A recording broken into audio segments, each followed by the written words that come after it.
할렐루야. 이제 모두 자리에 일어나 전심으로 주님을 찬양합시다.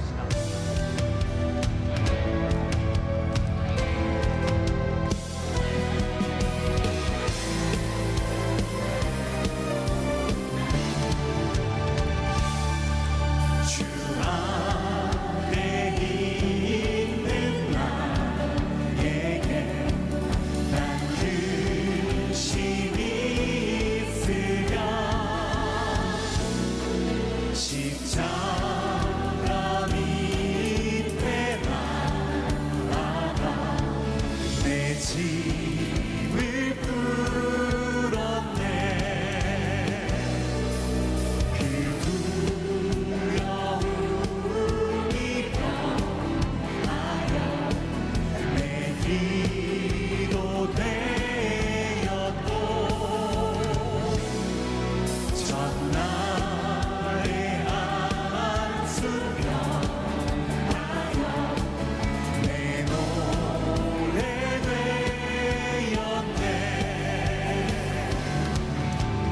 주님을 찬송하면서 할렐루야 할렐루야. 내 앞길 멀고 험해도 나 주님만 따라가리. 내 주님 자리하셔서 늘 함께 계시고, 내 굽이 밤을 가시고 늘 채워주시네. 주님을 찬송하면서 할렐루야 할렐루야. 내 앞길 멀고 험해도 나 주님만 따라가리.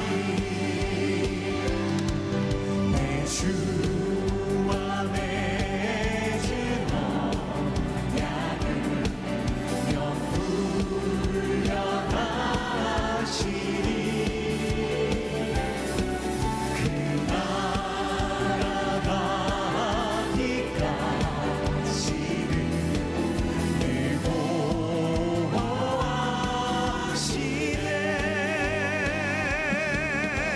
주님을 찬송하면서 할렐루야 할렐루야. 내 앞길 멀고 험해도 나 주님만 따라. 주님을 찬송하면서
TV의 한 다큐멘터리 프로그램에서 아주 흥미로운 주제를 다루는 것을 본 적이 있습니다. 사람의 9번째 지능에 대한 이야기였습니다. 다중지능 이론이 있지 않습니까? 사람의 지능을 여러 가지로 나누는데 8가지를 얘기를 합니다. 언어의 지능, 능력, 또 음악적인 것들, 그리고 운동에 관련된 지능, 그리고 수학적인 문제들을 풀어내는 그런 지능, 이런 여러 가지 8가지 인간의 지능이 있는데, 그런데 9번째 지능이 있다라는 내용이죠. 교육학자였었던 하워드 가드너가 만들어낸 그런, 또 발견해낸 그런 이론입니다. 이 9번째 지능을 영성지능 또는 실존지능이라고 이름을 합니다. 어떤 지능이냐면 삶의 근본적인 문제에 대해서 질문하고 그것에 대해 답하고 그리고 그렇게 살아갈 수 있는 그런 능력, 그런 지능을 이야기하는 겁니다. 나는 왜 사는가? 나는 왜 사는가? 무엇이 정말로 가치 있는 것인가? 나의 능력을 가지고 무엇을 하며 살아가는 것이 의미가 있을까라는 어떤 삶의 근본적인 문제들에 대한 그런 질문에 답을 할 수 있고 또 그렇게 삶을 끌어갈 수 있는 능력, 이것이 바로 영성지능, 실존지능이다라는 것이죠. 근데 흥미로운 것은 이 영성지능, 실존지능이 사람이 가지고 있는 다른 지능의 방향을 정한다라는 겁니다. 그래서 어떤 사람은 아주 똑똑하고 이것도 잘하고 저것도 잘하는데 이상하게 살아가요. 본받을 게 없는 그런 인생이에요. 그런데 어떤 사람은 그다지 능력이 많은 것 같지 않은데 근데 삶의 방향은 분명하거든요. 그리고 많은 사람들에게 공감을 얻고 그리고 칭찬을 받는 인생을 꾸려간단 말입니다. 더 흥미로운 것은 뭐냐면은 이 영성지능과 실존지능, 이것이 리더십과 연관이 있다는 것입니다.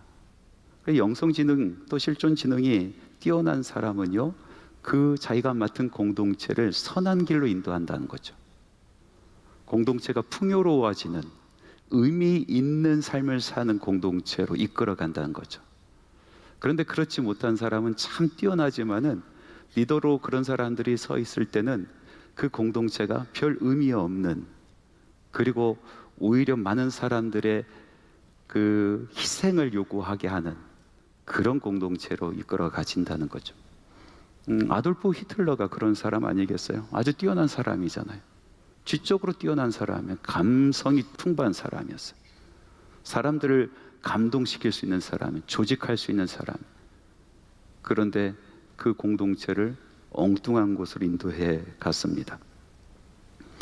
그래서 그런지 하나님께서는 우리의 실존의 문제, 정말 우리 삶의 근본적인 문제를 깊이 생각하고 그 답을 찾아가려고 하는 우리 하나님의 사람들, 이 하나님의 사람들을 그 삶의 현장 속에서 리더로 세우기를 원하신 것 같습니다.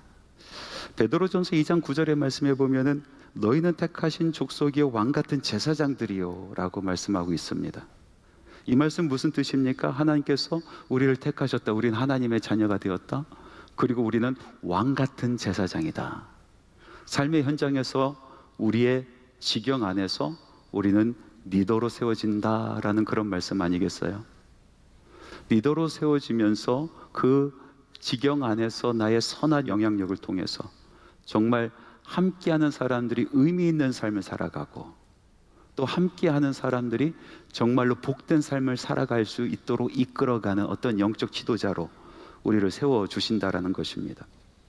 그러면 이 왕 같은 제사장으로 왕의 리더십을 우리가 갖게 되는데 어떤 리더십이 정말로 하나님의 마음에 꼭 들어맞는 리더십이 될까요? 다윗에 대한 이야기를 읽어가면서 저는 한 부분에 제 마음을 두었습니다. 다름 아닌 다윗이 보여준 오늘에 있는 말씀, 이 리더십에 대한 말씀입니다. 어떤 한 사건을 통해서 사울 왕과 다윗이 보여주는 모습이 전혀 다르는데요, 사울이 보여주는 리더십과 다윗이 보여주는 리더십, 이것을 통해서 우리는 깊이 생각하게 합니다. 정말로 누가 왕일까? 정말로 하나님께서 세우고자 원하시는 리더십, 그 왕은 누구일까를 생각하게 된단 말이죠. 오늘 이 말씀을 통해서 저와 여러분들이 왕 같은 제사장으로 하나님께서 우리 삶 가운데 우리를 세워주셨는데 정말 어떤 리더십으로 나는 이 일들을 감당하고 있는지를 돌이켜보고, 그리고 다시 한번 성찰하는, 분별하는 왕의 리더십이 무엇인지를 알아가는 그런 시간 되기를 간절히 바랍니다. 사울을 피해서 다윗이 아둘람이라는 굴로 들어갔습니다. 다윗은 그 굴로 들어가서 언제 다시 나올지 알지 못했습니다. 나오고 나서도 자기가 살 수 있을지 알지 못하는 그런 처지에 놓였습니다. 그런데 말씀해 보니까요, 그곳으로 사람들이 몰려오기 시작합니다. 400명이 몰려왔다고 합니다. 사무엘상 22장 2절 말씀에 보니까 그들은 환난당한 자였고 빚진 자였고 마음에 원통함이 가득했던 사람들이다 라고 표현하고 있어요. 그런 사람들이 400명이 몰려왔어요. 그들뿐만 아니라 선지자 갓이 이 다윗에게 찾아와서 다윗의 편을 들기 시작을 합니다. 이어서 제사장 아비아달도 다윗을 찾아오고 다윗의 편에 섭니다. 사울이 높당에 있는 모든 제사장들을 다 몰살하지 않습니까? 그때 간신히 목숨을 건졌었던 아비아달이 다윗에게 달려간 겁니다. 어쩌다 보니까 다윗은 의도하지 않았는데 어떻게 정부의 조직을 갖추게 된 사람이 되었어요? 왕권을 걸머진 사람의 모습으로 서게 된 겁니다. 좌에는 선지자가 있고 우에는 제사장이 있고 그리고 자기를 따르는 군대가 있습니다. 왕의 모습을 갖추게 된 이 다윗, 이제부터 싸움은 시작이 되는 것이죠. 바로 그때 다윗에게 한 소식이 전해지는데요, 블레셋이 그일라 땅을 점령하고 그곳에 있는 타작마당을 탈취했다라는 그런 소식입니다. 그일라는 유다 지역에 있는 작은 성읍이었습니다. 그곳에 있는 타작마당을 탈취했다라는 말씀은 그 사람들의 삶의 터전을 완전히 빼앗아 가버렸다, 더 이상 먹고 살 수 없게 되었다라는 표현 아니겠습니까? 그 모습을 보고 이 같은 사건을 두고 사울이 보여주는 리더십과 다윗이 보여주는 리더십은 전혀 다릅니다. 먼저 사울을 보겠습니다. 사울은 그일라 백성이 고난에 빠지게 되었다라는 그 소식을 듣고도 아무런 관심이 없습니다. 그의 오로지 한 가지 관심은 다윗을 잡는 것입니다. 자기 자리를 위태롭게 하는 자기 신하를 잡아 죽이는 것이 자기의 관심의 전부입니다. 자기 자리를 보존하는 것이 자기 관심의 전부입니다. 말씀을 한번 같이 읽어보겠습니다. 사무엘상 23장 7절 전반부에서 8절 말씀까지입니다. 다윗이 그일라에 온 것을 어떤 사람이 사울에게 알림해 사울이 모든 백성을 군사로 불러 모으고 그일라로 내려가서 다윗과 그의 사람들을 애워싸려 하더니, 그의 적이 누구입니까? 영토를 침범한 블레셋 사람들이 아닙니다. 사울의 적은 자기 자리를 넘보는, 자기 자리를 위협하는 다윗이, 자기 신하 다윗이 자기 적인 것입니다. 사울에게는요, 그일라 땅에 전혀 관심이 없습니다. 다윗을 잡는 거에만 관심이 있어요. 그래서 이 그일라 땅이 블레셋 손에 넘어갔다라는 소식을 듣고도 병사 한 명도 보내지 않습니다. 그런데 오늘 말씀해 보니까 다윗을 잡겠다고 모든 백성을 군사로 불러, 그러니까 모든 백성을 다윗 잡겠다고 군사로 불렀던 사람이에요. 그런데 그일라 땅에 그들이 어려움에 처했을 때는 병사 한 명도 보내지 않습니다. 반면에 다윗은 전혀 다른 리더십을 보입니다. 블레셋에게 이 그일라가 침범을 당했다, 탈취당했다라는 소식을 듣고 가슴이 뛰기 시작하는 거예요. 마음이 요동치기 시작하는 거예요. 여러분, 그일라 땅은요, 별 볼 일 없는 곳이었습니다. 그런데 그곳에 백성들이 고통을 당하고 이제 삶의 터전을 잃어버렸다라는 그 소식을 들었을 때 그냥 넘길 수가 없었던 것입니다. 그런데 여러분 따져보십시오. 지금 다윗의 처지를 보십시오. 다윗의 처지가 누굴 도울 처지입니까? 자기 목숨도 언제 죽을지 알지 못하는 그런 상황에 놓여 있는 사람입니다. 그에게 400명의 그를 따른 사람들이 그에게 찾아왔다고 하더라도 이 400명의 사람들은요, 한 번도 군사훈련을 받아본 적이 없는 사람들이에요. 전장에 함께 나가 믿고 싸울 수 있는 사람들이 아니라는 것입니다. 또 오늘 말씀을 보니까 말씀의 뒷부분에 그일라 백성도 다윗의 편이 아닙니다.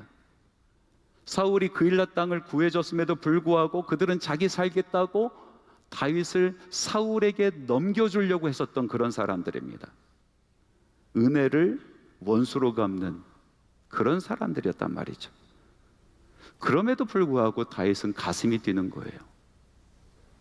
하나님의 백성들이 고난에 처하고 살 길을 잃어버렸다는 그 소식에 가만히 있을 수가 없었어요. 하나님의 마음을 가지고 하나님의 사랑을 가지고 그 땅을 바라보는 다윗의 마음이었던 겁니다. 덮어놓고 사랑하는 사람이에요. 여러분, 우리가 신앙생활하면서 종종 헷갈리는 부분이 있어요. 우리가 믿는다고 하면서 덮어놓고 믿으면 잘 믿는 줄 알아요. 왜 덮어놓고 믿어요? 하나님의 말씀이 펼쳐져 있는데 펼쳐놓고 믿어야 되는 겁니다. 여러분, 믿음이라는 것은 나의 인생을 거는 겁니다. 믿음이라는 것은 나의 가족과 나의 삶을 거는 거예요. 아니, 나의 영생을 맡기는 겁니다. 그러니 이 믿음은 더욱더 따져 물어야 되는 겁니다. 바로 알아야 되는 겁니다. 하나님을 더욱더 잘 알아야 되는 거죠. 믿음은 펼쳐놓고 믿는 겁니다. 덮어놓고 믿는 게 아니에요. 여러분, 반면에 사랑은요, 사랑은 덮어놓고 하는 겁니다. 근데 많은 사람들은 사랑을 따져 묻고 사랑을 합니다. 내가 정말 사랑할 만한 사람인가? 내가 사랑할 수 있는 여유가 있는가? 이것을 보고 사랑을 한단 말이죠. 뭔가 잘못된 거 아니겠습니까? 여러분, 믿음이라는 것은 펼쳐놓고 믿는 거고 사랑이라는 것은 덮어놓고 하는 겁니다. 하나님께서 우리를 사랑하셨을 때 우리를 따져 묻고 사랑하지 않으셨습니다. 덮어놓고 사랑하셨죠. 덮어놓고 사랑하는 이 사랑을 우리가 할 수 있을까요? 여러분, 우리에게 그런 사랑이 있습니까? 여러분, 예수님께서 이런 말씀을 하십니다. 요한복음 15장 12절의 말씀에 보니까 내 계명은 곧 내가 너희를 사랑한 것 같이 너희도 서로 사랑하라 하는 이것이니라. 그러니까 우리가 서로 사랑하라라고 말씀하시면서 뭐처럼 사랑하라? 예수님께서 우리를 사랑한 것처럼 사랑하라라고 말씀하신 거예요. 예수님께서 우리를 사랑하실 때 덮어놓고 사랑하셨어요. 따져 묻고 사랑하지 않으셨어요. 덮어놓고 사랑하셨습니다. 요한 1서 4장 19절의 말씀에 보니까 이런 말씀이 있습니다. 우리가 사랑함은 그가 먼저 우리를 사랑하셨습니다. 그러니까 우리가 지금 사랑하는 이 사랑은 우리의 사랑이 아니다. 우리 주님께서 우리를 먼저 사랑하셨기 때문에 그 사랑으로 우리가 지금 사랑하는 것이다 라고 이야기하고 있는 것입니다. 여러분, 사랑의 원천은 우리 주님이시고요, 사랑의 모델도 우리 주님이십니다. 우리가 그 사랑이 있어야 우리는 사랑할 수가 있는 겁니다. 우리 안에 그 사랑이 없어요. 덮어놓고 할 사랑이 없습니다. 그러나 주님께서 우리를 사랑하신 그 사랑으로 우리는 사랑할 수 있다라는 거예요. 오늘 말씀에 보니까 다윗은요, 덮어놓고 사랑해요. 그 백성이 어려움에 처했다라고 그 땅이 어떤 땅인지 따져 묻지 않습니다. 그 사람들이 어떤 사람인지 따져 묻지 않습니다. 덮어놓고 달려가는 거예요. 덮어놓고. 이게 왕의 리더십 아니겠습니까? 자기 자리를 생각하는 것이 아니고 내 형편과 처지가 어떠함을 잃어버린 채로 우리 하나님의 백성들, 하나님께서 맡겨주신 나의 사람들 덮어놓고 달려가 그곳에서 사랑을 보여주는 것, 그것이 왕의 리더십이라는 겁니다. 두 번째, 오늘 말씀해 보니까 사울과 다윗의 리더십은요, 하나님을 의지하는 것에서 확연하게 달라지는 것을 볼 수가 있어요. 먼저 그일라의 사건을 통해서 사울의 반응을 보십시오. 그곳에 달려가서 다윗이 승전하였습니다. 그 승전의 소식을 듣고 사울은 어떻게 그 사건을 해석하는지, 말씀에 보니까 23장 7절 말씀에 이렇게 기록되어 있습니다. 같이 한번 읽어보겠습니다. 다윗이 그일라에 온 것을 어떤 사람이 사울에게 알림해 사울이 이르되 하나님이 그를 내 손에 넘기셨도다. 그가 문과 문 빗장에 있는 성읍에 들어갔으니 갇혔도다. 하나님께서 내 손에 다윗을 넘겨셨도다. 그 근거가 뭡니까? 그가 문에 갇혀 있고 문 빗장에 갇혀 있기 때문에 도간에 든 쥐다. 현상을 보는 겁니다. 상황을 보는 것입니다. 하나님의 음성을 들어본 적이 없어요. 하나님께 물어본 적도 없어요. 그냥 현상을 보니까 그렇다는 겁니다. 아, 하나님께서 나를 도와주고 계시는구나. 하나님께서 이번에 기회를 주시는구나. 하나님께서 이번에 정말로 다윗을 잡을 절호의 찬스를 나에게 주셨구나. 착각이죠. 하나님의 말씀은 그 뒤에 이렇게 기록하고 있어요. 착각하지 마라. 착각하지 마라. 사무엘상 23장 14절 말씀 같이 한번 읽어봅니다. 다윗이 광야의 요새에도 있었고 또 십광야 산골에도 머물렀으므로 사울이 매일 찾되 하나님이 그를 그의 손에 넘기지 아니하시니라. 현상을 보고 사울은 착각했어요. 하나님께서 나에게 넘겨주셨다. 그런데 오늘 말씀에 보니까 현상 말고 실상은 하나님께서 넘기지 아니하셨다. 하나님 앞에 나가 묻고 하나님 앞에 나가 그 뜻을 헤아리는 사람은 실상을 보는 사람이. 그런데 어느 순간부터 사울은 하나님의 뜻을 묻지 않아요. 사람들의 뜻이 그렇게 더 중요해졌어요. 사울의 머릿속에 완전히 박혀서 일평생 그로 하여금 하나님께 멀어지게 했었던 사람들의 말이 있었잖아요. 사울은 천천히요, 다윗은 만만이라. 그게 뭐가 그렇게 중요합니까? 천천만만이 뭐가 그렇게 중요해요? 그런데 사울은 일평생 백성들로부터 만만이라의 소리를 듣고자 그렇게 헤매고 다녔었던 것이죠. 백성들의 말에 벌벌 떠는 사람이 되었습니다. 분명히 하나님을 알고 있었지만 하나님을 믿지 않았고 종교적으로 하나님을 바라본 사람입니다. 그러니 현상만 보이는 거예요. 그 현상 속에서 착각에 빠져 살아갔었던 사람이 바로 사울이라는 사람이에요. 그런데 다윗을 보십시오. 그의 지도력을 보십시오. 하나님을 의지합니다. 똑같은 상황 속에서 하나님을 찾아갑니다. 하나님께 여쭙니다. 내 마음이 이렇게 뛰는데, 저 그일라 사람들 때문에 내 마음이 이렇게 힘이 드는데 하나님 어떻게 했으면 좋겠습니까? 그 땅으로 달려가서 그를 구하라 라고 말씀하십니다.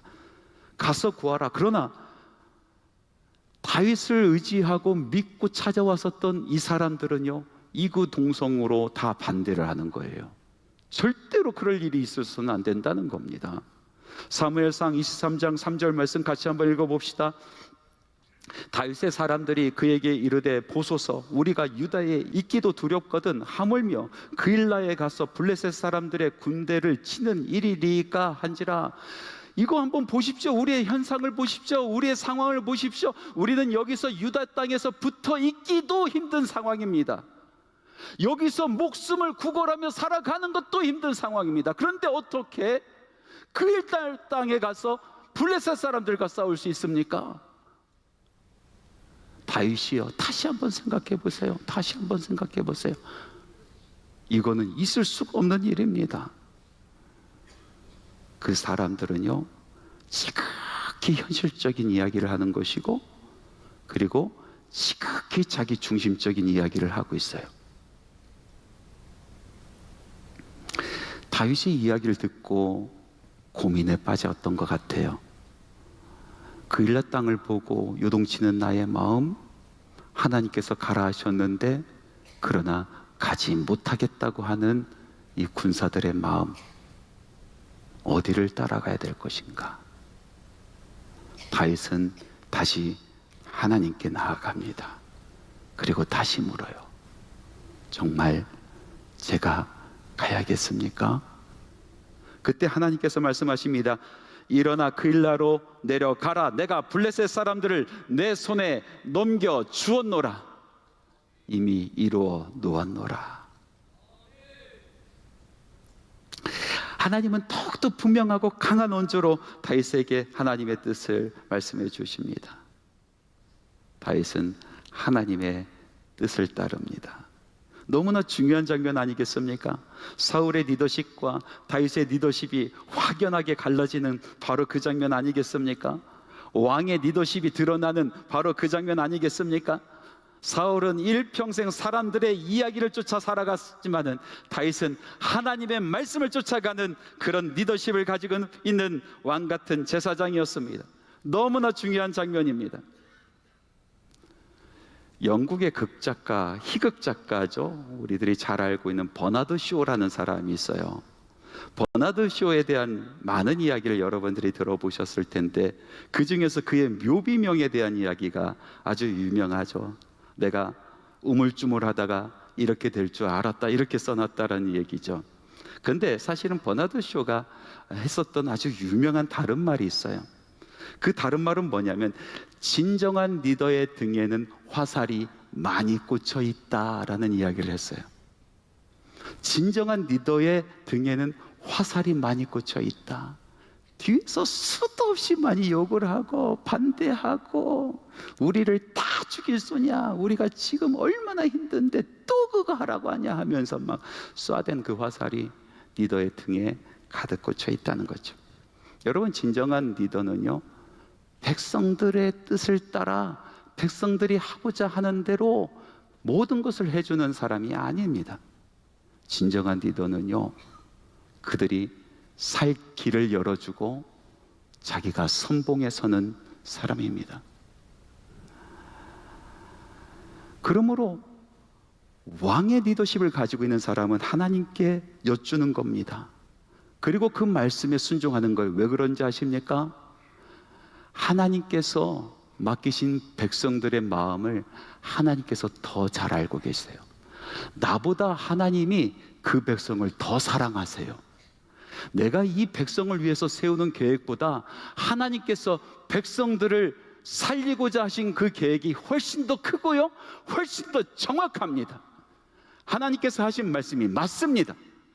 그렇기 때문에 하나님을 신뢰하고 나보다 나의 사람들을 더 사랑하고 나보다 나의 사람들의 계획이 더욱더 분명하신 하나님의 말씀을 따라가는 사람, 바로 그 사람이 왕의 리더십을 갖고 있는 사람인 것이죠.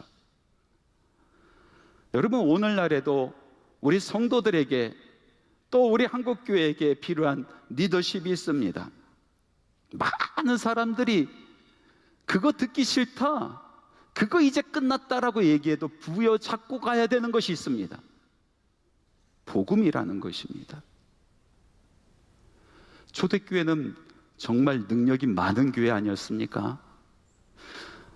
마치 누룩 하나가 그 큰 그릇에 모든 밀가루를 부풀린 것처럼 겨자씨만한 믿음이 태산을 옮기는 것처럼 별 볼 일 없고 하찮고 정말 적은 그 교회가 복음으로 온 세상을 덮었고요, 온 세상을 물들였고요, 온 세상을 뒤엎었습니다. 여러분, 초대교회가 선포하는 이 복음을 캐리그마라고 얘기해요. 6가지죠. 하나님께서 예수 그리스도를 우리에게 보내주셨다. 예수님께서는 십자가 달려 돌아가셨다. 하나님께서 죽으신 예수 그리스도를 다시 부활하시게 하셔서 우리의 구세주로 삼아주셨다. 그리고 성령께서 이곳에 오셔서 새로운 세대가 열렸다. 이제 회개하고 돌이켜서 예수께로 돌아오라. 예수님께서 반드시 다시 돌아오신다. 이것이 캐리그마, 이것이 복음 아니겠습니까? 여러분, 지금은 우리가 믿음으로 이 복음의 이야기를 들었을 때 가슴이 뛰고 그래 맞지, 이 말씀이 맞지라고 얘기하지만은 당시에 이 말씀이 선포되고 이 말씀을 듣는 사람들은 전혀 그런 반응이 아니었습니다. 유대인에게는요, 이 말씀이 자기의 치부를 드러내는 말씀이에요. 여러분, 나의 치부를 끊임없이 드러내는 사람이 있으면 그 사람이 좋겠습니까? 여러분, 헬라인에게는 이 캐리그마, 이 복음의 말씀은요, 딴 나라 이야기입니다. 전혀 이해할 수 없는 이야기예요. 그럼에도 불구하고 초대교회 성도들은 그 복음의 말씀을 부여잡았습니다. 비난을 받아도 선포했습니다. 고난을 당해도 선포했습니다.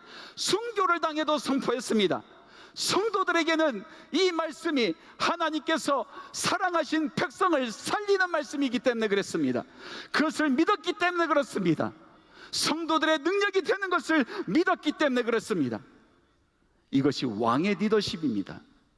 사람들은 다 등을 돌려도, 귀를 막아도, 듣기 싫다라고 얘기해도 살리는 말씀, 생명으로 인도하는 말씀을 포기하지 않았었던 것입니다. 오늘날도 성도들에게 이 말씀을 우리 주님께서 맡겨주셨습니다. 이 말씀을 우리 교회에게 맡겨주셨습니다. 어떤 사람들에게는 자기의 수치가 드러나는, 자기의 치부가 드러나는 말씀이 될 수 있고, 어떤 사람에게는 딴 세상의 이야기인 것처럼 들릴 말씀입니다. 그러나 이 복음의 말씀은 우리 교회가, 우리 성도들이 오늘날 절대로 포기할 수 없는 말씀인 줄 믿습니다. 많은 사람들이 귀를 가려도, 등을 돌려도, 천박하다라고 손가락질하여도, 조롱하여도, 심지어는 목숨의 위협을 가해도 이 말씀이야말로 정말로 이 세상을 사랑하시는, 정말로 사랑하셔서 계획하신 하나님의 말씀이기 때문에 그렇습니다. 왕의 리더십, 하나님께서 그 마음에 딱 들어하는 리더십은 바로 하나님의 말씀을 의지하는 리더십입니다. 사랑하는 성도 여러분, 하나님께서 우리를 왕같은 제사장으로 삼으시고 우리를 삶의 현장 곳곳에 리더로 세워주셨습니다. 그 정도는 다르고 크기는 다를지라도 어떤 사람은 아버지로, 어떤 사람은 어머니로, 그리고 교회 직분자로, 일터의 리더로, 또 사업장의 리더로 우리를 세워주셨습니다. 여러분, 우리들은 어떤 리더십을 가져야 될까요? 하나님께서 마음에 들어 하시는 왕의 리더십은 무엇입니까? 오늘 말씀에 보니까 두 왕의 지도력을 보았어요. 리더십을 보았어요. 사울 왕은 자기 자리를 지키려고만 하고, 그래서 사람들의 말에만 귀를 기울이고 쫓아다니는 리더십이었어요. 그러나 다윗은 달랐습니다. 하나님의 마음을 가지고 하나님의 사랑으로 백성을 사랑하였고, 그리고 그들을 정말로 살리고자 원하시는 하나님의 말씀을 따르는 리더십이었습니다. 사랑하는 성도 여러분, 기억하십시오. 자기 자리 위에 백성의 눈치만 보았던 사울은 결국 하나님과 백성에게 버림을 받았습니다.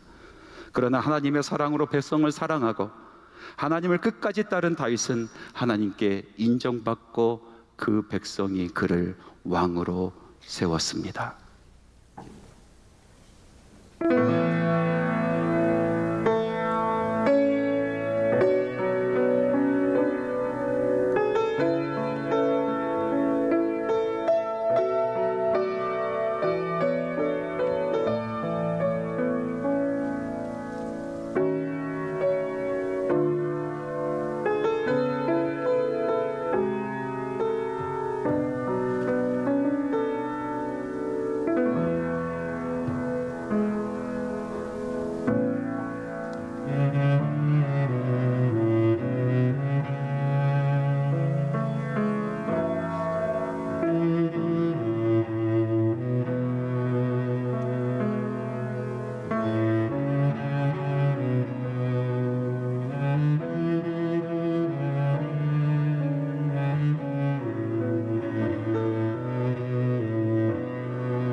이제는 우리 주 예수 그리스도의 은혜와 하나님의 사랑하심과 성령님의 교통하심이 하나님의 전에서 하나님의 이름을 부르며 예배하고 주신 말씀 가슴에 새기고 왕같은 제사장으로 왕의 리더십을 가지고 주님께서 맡겨주신 백성들, 그리고 나의 지경에서 선한 영향력을 펼쳐 보이기를 소망하는 주님의 사랑하는 자녀들의 심령 위에, 그의 모든 사역 위에, 주님 바라보며 기도하는 모든 기도 제목 위에 지금부터 영원토록 함께 하시기를 간절히 축원하옵나이다.